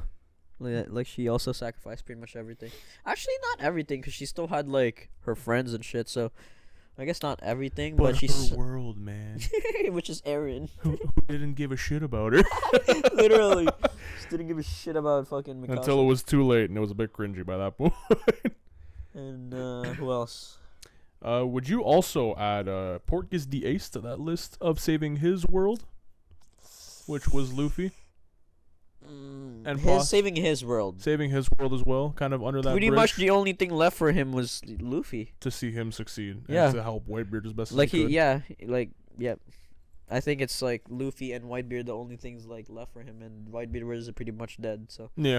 And yeah, I think Ace saving Luffy was like saving his own world. Yeah. Yeah. He sacrificed literally his own life. So under that category and bridge as well. Yeah. Under his own world, not the world, but his own world. His own world. Yeah. But I fucking love you, bro. Is that it? Yeah, that was kind of like whatever I had. I would add one more. Yeah. Jim Halpert. Jim Halpert sacrificed his own good to save Pam. To save Pam, yeah. From the fucking factory, dude. I guess I can move on to my next anime topic. Which one should I go with here? Which anime character do you think never got to reach their full potential, and which do you think would be one of the strongest? Ace is one. Ace has to be one of the number ones. And Oda himself literally said if Ace didn't die, he would have been one of the strongest, if not the strongest in the fucking show. Yep, yeah. He literally is. Yeah, he would literally have been, because like the fire, what is it, the flame fruit? Yep. The flame fruit is already pretty fucking powerful. And he hasn't even what is it, awakened, or he hasn't awakened it yet. Yeah, he hasn't awakened, so he was very good at using it. Yeah, but he hasn't awakened yet, bro. And man, if he awakened the shit out of that, him and Luffy would be the fucking biggest menace duo. They could just have their whole crew is just two of them. Yeah, literally. No one would fucking touch them. They're just both idiots though, so that would be the only problem. Yep. But in terms of other anime, you think, Jesus Christ, you think Kuwabara never got to reach his full potential? Because he did like just stop fighting after a while, like when after the what's it called, the Sansui, and then he returned to school and everything. So he never, just stopped training after that. Yeah, you think he never got to reach his full potential? I do think, because he literally gave up after that arc, went back to school to go fulfill his everyday life, and he gave up on it. If he didn't give up on it, he pretty much would have been as strong as the Yusuke. Yeah, he would have actually maybe not as strong, but like still he would have been as strong. Touching it, yeah, he would have fucking got there. Because he's the only one who was he didn't go to Demon World. Yeah, like Hiei, Kurama all trained and got better. Yeah, so did Yusuke. And Yusuke improved so much actually. And Kuwabara just got left behind. He's and that was a shame. Fuck that, I gotta go to school. That's literally a shame. Like they literally just left out Kuwabara as well in that arc. That's what I also didn't like, to be honest. So And Kobaru was one of my favorite characters. Anyways, no, bro. another one is Rock Lee, from Naruto. You haven't seen Naruto, but man. Well, the Rock Lee I fucking saw in Naruto just In the before first one? before Yeah. Shippuden was insane. He was insane. I'll never forget that scene with yeah, him that's facing literally Gaara what with people the were weights. talking about. Woo. People were talking about like Rock Lee and how he just never got to reach his full potential, man. They just nerfed him so much in Naruto Shippuden. And it was such a shame because actually, like, he was one of my favorite characters in early Naruto. Well, that's what you He get was when you so have a strong. bowl cut. His stupid ass bowl cut. Like that bowl cut. Next one, Gohan from Dragon Ball Z. If it wasn't for Chi-Chi, that motherfucker could have been Goku. He's stronger Chi-Chi. than Goku, man. I fully believe Gohan is stronger than Goku. And if it wasn't for her Chi-Chi and her fucking stupid ass, Chi-Chi fucking held all of her Gohan back kids back. so much, man. And he actually turned into a twink superhero in the Yep. the And Saiyan, man. if it literally wasn't for Goku just completely ignoring her, that motherfucker would have had the same fate. Yeah, that's literally it. Like, Yeah. Goku would have been fucking if he just let Chi-Chi fucking whip him, basically. Yep. He wouldn't be He anything. wouldn't Like, have been shit either. Dragon Ball Super would just be fucking Animal Crossing and Yes. Yes. just farming for Goku. But anyways, It's all Chi-Chi's fault. next one. This one you don't know yet, but I think this one I added to the list because I think so. Megumi. Megumi's With this treasure I saw. Megumi's such a shame, man. Megumi, bro. You don't know what happened to Megumi yet, and I don't want to spoil anything. And I could actually spoil it, but I'm not going to. And it's just so fucked. Like, Megumi didn't get to reach his full potential. That's all I say. So he dies. He doesn't die, but you'll just see. You'll see what I mean. Fucking Chi-Chi, man. It's all Chi-Chi's fault. Fucking Chi-Chi. But yeah, these are just some of the characters I think like never got to reach their full potential. Who else do you think like never really got to reach their full potential? Like, I feel like there's some that we're missing. Anything from Bleach? You think that? Bleach? No. Not off the top of my head, no. Who do you think is a pussy in Bleach? See, the thing is with Bleach, everyone kind of did their own training. It was just a matter of their actual skill base themselves. I feel like, though, if you had to chalk one up, Chad probably didn't reach his full potential. Yeah. He's there. He got stronger, but again, he's not really meant to be a character like Ichigo.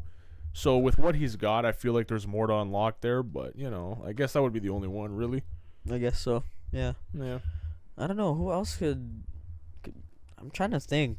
I know in what's it called? Shaman King. What's his name? The guy with the long hair. I forgot his name, but yeah, he never got to reach his full potential. I think he was quite strong actually. Another one. See, I don't think like with Takumi getting into an accident, I don't think he reaches full potential. Like after Initial D, like he was doing professional racing already, and then he got into an accident, right? I don't think he reached his full potential. Well, I feel like it was on a decline, to be honest. Already, you think? I feel like he got to his peak, but then when, for any of those who watched MF Ghost, they explained what happened to Takumi after Initial D ended. I feel like he got to the pinnacle by the time Initial D was done, and he just kind of stayed up there for a while. Mm-hmm. But then when he started, or before he started his own school, it was probably that accident that decline already. that kind of declined his performance, and then he was like, maybe I should stop doing this. I guess that makes sense. Yeah. Yeah. Yeah. What about One Piece? What do you think? Like you think like Odin didn't get to reach his like full power? There's a lot of Characters that didn't. characters that's. I mean, one person is like Shanks. We don't even know his fucking full potential yet, so we don't know his full potential. That's the thing. He's already fucking the best, but we don't actually know what. We don't actually know how strong this motherfucker is. So, who else do you think though? There's so many characters in One Piece. So that's the thing. There's so many fucking characters to remember, and I think lot Crocodile, of them. bro. I don't think Crocodile awakened his fruit. Like that's the thing. Like so, the thing is, you could make that comparison because look at Rob Lucci. All things considered. yeah, Rob Lucci is a lot stronger now. Yes. What's it called? Crocodile in So the reason why you can chalk up a lot of characters to not being as best versions of themselves that they probably could have been. Because a lot of times it wasn't Awakened. It's not even that. It's you compare it to when they fought Luffy. Like, let's look at it this way. Rob Lucci, when he got first introduced, fought Gear 2 Luffy and lost. Gear 2 and Gear 3, yeah. Yes. Yeah, Gear 3 as well, the big one. The big one. And lost. Yep. And then fast forward now, Rob Lucci's returned and he's putting up a good fight against Gear 5 Luffy. And then when you think about Crocodile, he didn't even face a gear. That's true, actually. So, he didn't even face a gear. Yes. It was just base Luffy. Yes. And obviously Crocodile and Buggy and Mihawk are in the Cross Guild now. Gear 1 Luffy. Yeah, to now. So I feel like it kind of makes Crocodile look not as menacing as he should be. But everyone knows Crocodile's that motherfucker. I feel like if he awakened, he would have been strong as well. But I don't know if he would have been stronger than Lucci, to be honest. Lucci was kind of crazy. That's the thing. On paper, it makes Lucci look better than Crocodile. But I feel like Crocodile's one of those people that... If he awakened, he would have been fucking could be insane. that motherfucker. He still could be. You know, after this time has passed, he still very well could be, but remains to be seen. Yep. But yeah, I can't really think of anything else, like any other characters, to be honest, at the top of my head right now. Can you? No. Not really. Yeah, but if we think of more, we'll probably talk about it again. Anyways, I guess we can move on to your last anime topic. Yeah. This one's a bit of a fun one. Anime, you know, they're known a lot for various things. Yes. Like the actual animation. The voice acting. Yes. The fan service. Yes. The tits. The tits, yep. But what this one I'm going to go into is, what is an anime that you think has some of the best sounding effects? Sound effects? Yeah. I know JJK was one, to be honest. Like, there's some pretty cool sound effects in JJK. God, you're to me. a dick rider. I fucking love JJK, man. But I know there was one scene, I think, in Blue Exorcist, I think. It was the anime, I think. I think it was Blue Exorcist. But there was one sound where it was like... where it was just like all fucking bass shit. And I was like, what the fuck am I listening to? That's the thing. As there's a lot. In JJK, I feel like as a whole anime, I don't know if everything. Not as a whole anime. But there's a lot of key moments that were there's just a couple moments where like the sound was hitting different. Like, especially like, for example, like with the like Gojo like floating before he hit Toji with the hollow purple, turned him to an Apple logo. Yeah. That music was like phenomenal. Shit like that, you know what I mean? Like, yeah. Well, the show that everyone fucking agrees with, and I watched it, the whole thing, and I definitely think this is very real, is Fire Force. Oh, yes. I think that was actually the anime I was talking about. So, yes. Fire Force is well renowned for its insane sound effects. Like, yeah, it's the one with, like, over bass, right? Yeah, like, literally, it's shit like that, yes. No, Fire Force's sound effects are beyond fucking incomprehensible to anything I've ever seen. And there's a lot of insane shit I've seen with sound effects, but the entire show of Fire Force is just sound effects. Oh my god, but anyways. That one definitely for sure. I've heard a lot of people talk about Sword Art Online having pretty insane sound effects. Which one? Sword Art Online. I actually haven't seen it. I haven't seen it, so I don't know. I wouldn't know, but I feel like, like I've seen trailers of Sword Art Online, actually. It has some pretty cool effects and shit, so. I was gonna say Demon Slayer when they do their breathing techniques. The breathing techniques and shit. Those Keep have in a lot mind, of... like the breathing techniques, like they don't actually see that. We just see that.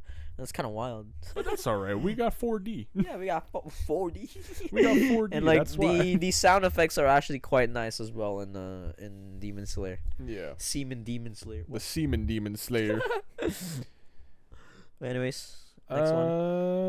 All the hockey moments in One Piece. Hockey moments? All the moments that they use. Oh, hockey. Hockey. I thought you meant like hockey, like the sport. And I'm like, yeah, they're playing fucking hockey in One Piece, bud. The hockey. All the moments that they use their hockey in even One like Piece. the Gear 5, bro. The Gear 5 like transformation with the drums of liberation and shit. That was so sick. With like the sound effects of the cartoons and shit like that. Like Luffy and his sound effects are pretty damn cool, man. I would say. What else though? A lot of people talk about JoJo's as well, especially recent seasons. Yeah. JoJo Bizarre. No, JoJo Siwa. No, JoJo's Bizarre Adventures. Yes. they have really good sounds as well. Yes, especially in the recent seasons. And I've seen a bunch of clips, and it does sound fucking insane. Another one a lot of people say is Neon Genesis Evangelion. Evangelion, yeah, that one is, I would say, the transformations of the mechs and shit like that. Yeah. Pretty satisfying, I would say. Fate is another show that a lot of people talk about. That I haven't seen. I haven't seen. I haven't seen. I don't even know anything about the clips about I've that seen, it does sound amazing. Like, it's very nice to hear in the ear. Yeah, I don't know. For like big time shows that a lot of people talk about, those are the ones. There's not that many big shows that really play effect on sounds, to be honest with you. Like, they try to play effect more on animation, to be honest. That's the thing. The animation is a lot of tickets for it's a lot of their entryway. For being popularity. It's not just sound. Because if your sound is good but your animation and story is shit, no one's gonna watch it. Yeah. You know what I mean? Like, it needs to be like, and I feel like sound is not like a main thing that a lot of production companies like focus on, really. Like, you know what I mean? Like, obviously it's still important, but I feel like it's not as focused on as much as animation is and story. So I don't know. But interesting list. I guess I can move on to my next topic. Which one should I go with here? I guess I'll go with this one. There's a new anime movie called Killtube, and I haven't seen the trailer. I've just seen little bits of clips of it, but it's actually looks interesting. It is going to release in 2026, I believe, but we can watch it together. Yeah, scoot over, baby. We can watch it together. Yes. Ladies and gentlemen, it was a cold-blooded, premeditated murder. Yo, black flashback. Before you got mad, then he didn't crack that.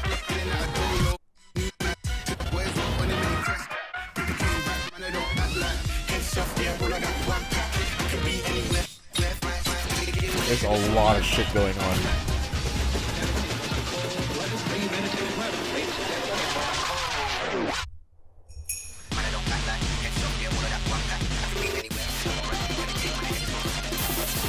Holy fuck.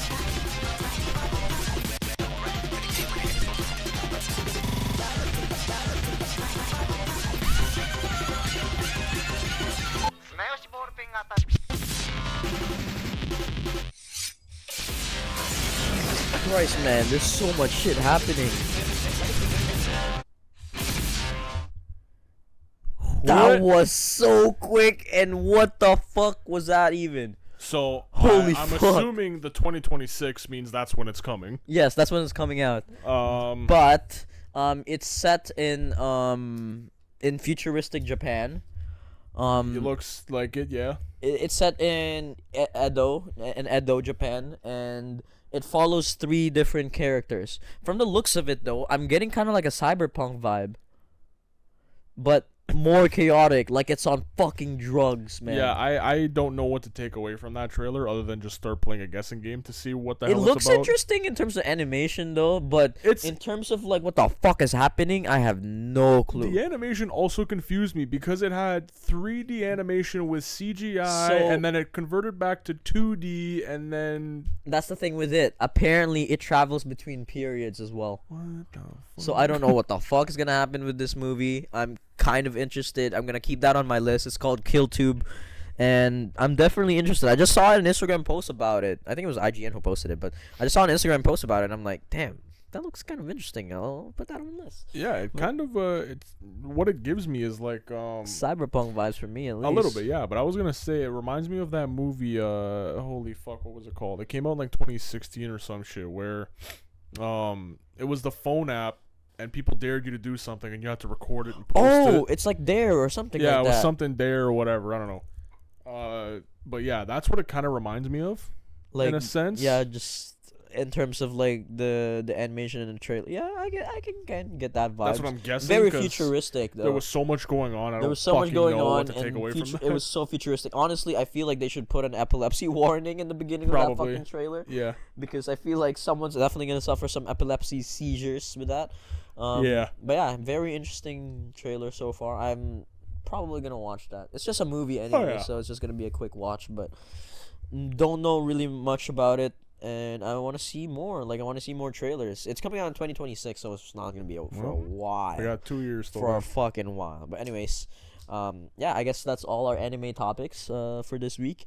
We are moving on to our favorite segment of the podcast, Meme of the Week. We have been talking for a while for this episode, so for too damn long. We have been yapping all this time, so you got your choices for memes of the weeks? Why, of course I do. Your honorable mention? Why, of course I do. Why, of course. Yo, I do. Okay. Alright, so I'm gonna start it off here. Yep. Top 3 foods to avoid as a runner. Number 1. Fentanyl. Number 1. Fentanyl. He took a while to fucking write that. He's probably just like me. He doesn't know how to read or write. I don't blame him. Alright, and now my actual meme of the week. It got so quiet in here. How did I... I love cuts, dude. It got so quiet in here. Car crashes right in behind them. Well, anyways, I guess I can move on to my honorable mention. I have a lot, but I'm gonna go with this one here. Today, I'm gonna play basketball with my little brother. Kobe. It's another perfectly cut off one. It's another quick one. Kids. But this one actually killed me, bro. This one was fucking hilarious. But yes, I was looking at the tum-tard, right? How tarded can we get it? No. How was I supposed to know that the waitress's brother had Down syndrome? I feel like it was a simple question. If I ate a little bit of it and it wasn't tart enough, could I send it back and then they retard it?